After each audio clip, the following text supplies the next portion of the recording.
दोस्तों, जैसा कि आप जान ही चुके हैं कि पेट्रोल नॉन रिन्यूएबल सोर्स है, यानी एक बार खत्म हो जाने के बाद इससे बनाया नहीं जा सकता है।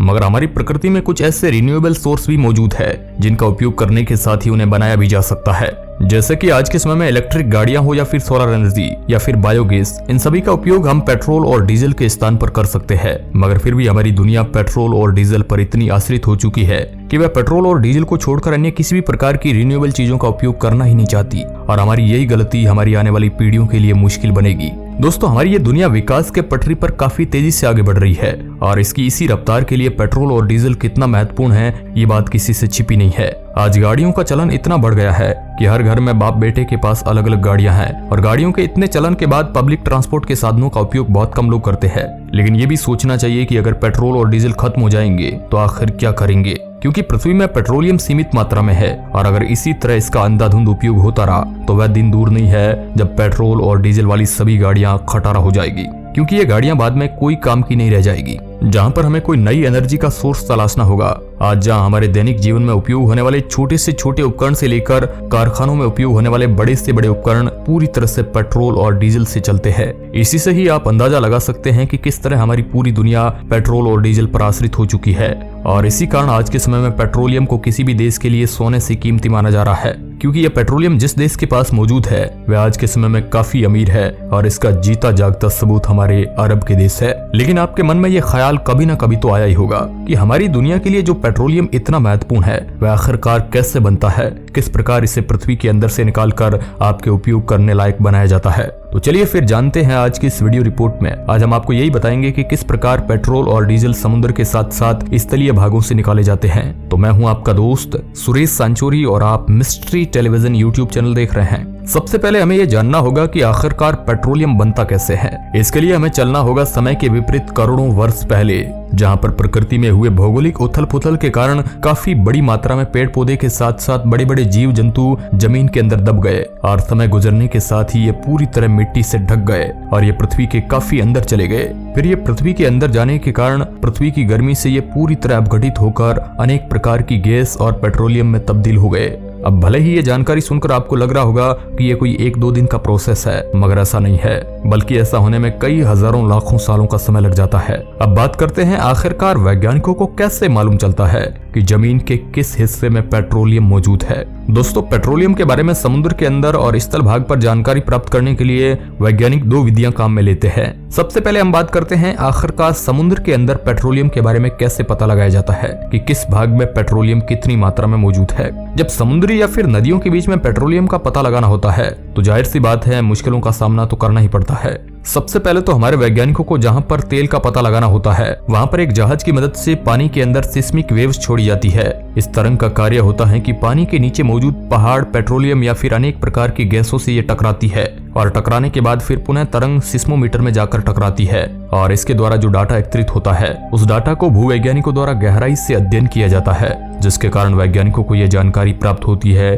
कि जमीन के किस भाग में कितनी मात्रा में पेट्रोलियम और अन्य प्रकार की गैसें मौजूद है। हालांकि यह प्रक्रिया काफी लंबे समय तक की जाती है, क्योंकि यदि भूवैज्ञानिकों का अंदाजा यदि गलत साबित हुआ तो उस पेट्रोल निकालने वाली कंपनी को काफी बड़ा नुकसान झेलना पड़ेगा। अब यदि कंपनी को पेट्रोलियम के भंडार का पता भी चल जाता है तो सवाल उठता है कि इसे अंदर से आखिर कैसे निकालते हैं। सबसे पहले हमें उस स्थान पर एक प्लेटफॉर्म तैयार करना होगा जिससे कि पेट्रोल निकालने के आगे के कार्य को शुरू किया जा सके।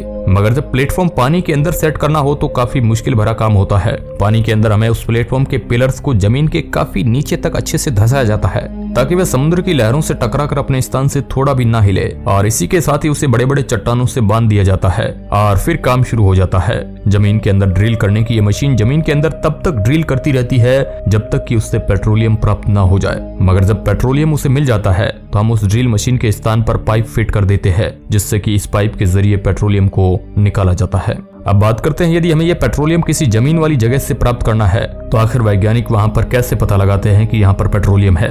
सबसे पहले जमीन के नीचे तेल का पता लगाने के लिए 200 से 300 फीट जमीन में मशीन द्वारा होल किया जाता है और इसमें 2 से 3 केजी का डायनामाइट विस्फोट करते हैं। ये धमाका इतना तेज होता है कि करीब 10 किलोमीटर का एरिया पूरी तरह से कांप जाता है और धमाके से उत्पन्न तरंगों को भूकंप मापी उपकरण से नापा जाता है और इससे प्राप्त डाटा का अध्ययन करके भूवैज्ञानिकों को यह मालूम होता है कि आखिरकार जमीन के अंदर कितनी मात्रा में पेट्रोलियम मौजूद है। और जमीनी भाग पर पेट्रोलियम निकालने का वही प्रोसेस होता है जिस प्रकार समुद्र के अंदर एक मशीन द्वारा होल करके और फिर उसके स्थान पर एक पाइप फिट करके पेट्रोलियम निकाला जाता है। अब आपके मन में ख्याल आ रहा होगा कि जो हम डायरेक्ट पेट्रोलियम निकालते हैं क्या इसका उपयोग कर सकते हैं? तो दोस्तों आपकी सोच बिल्कुल गलत है, क्योंकि यह पेट्रोलियम कई प्रकार की गैस और प्राकृतिक संसाधनों का मिश्रित रूप होता है। इसमें पेट्रोल, डीजल और केरोसिन ऑयल के साथ साथ अनेक प्रकार की गैस से एक दूसरे में मिली होती है और इसलिए इन सभी को अलग करने के लिए हम इन्हें रिफाइनरी में भेज देते हैं जहां पर इन सभी को अलग अलग किया जाता है। पेट्रोलियम में जरूरत की चीजों को अलग करने के लिए इन्हें अलग अलग तापमान पर गर्म किया जाता है, क्योंकि इन सभी का गलनांक अलग अलग होता है और कई चरणों के बाद हमें पेट्रोलियम से वे सभी पदार्थ प्राप्त हो जाते हैं जो मानव के दैनिक जीवन में उपयोगी होते हैं। इसमें पेट्रोल, डीजल और केरोसिन ऑयल के साथ अनेक प्रकार की गैसें भी मौजूद होती है और फिर इन सभी चीजों को जरूरत के हिसाब से उन सभी स्थानों पर भेज दिया जाता है जहां से आम इंसान इसे आसानी से खरीद सके और उपयोग कर सके।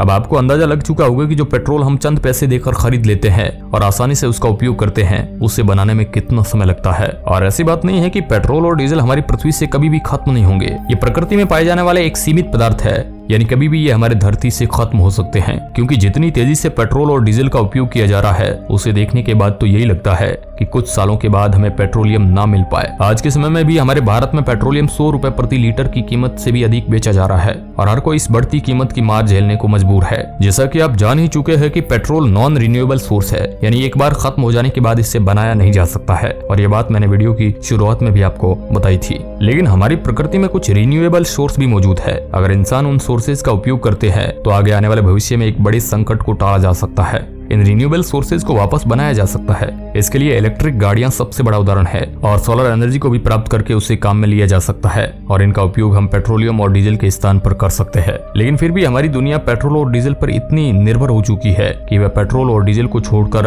अन्य किसी भी प्रकार की रिन्यूएबल चीजों का उपयोग नहीं करना चाहती और हमारी यही गलती हमारी आने वाली पीढ़ी के लिए बहुत बड़ी परेशानी खड़ी कर सकती है। अब आप इसमें क्या राय देना चाहते हैं कमेंट बॉक्स में जरूर बताइए और ऐसे ही इंटरेस्टिंग वीडियो देखने के लिए आप इस चैनल को सब्सक्राइब कर सकते हैं। धन्यवाद।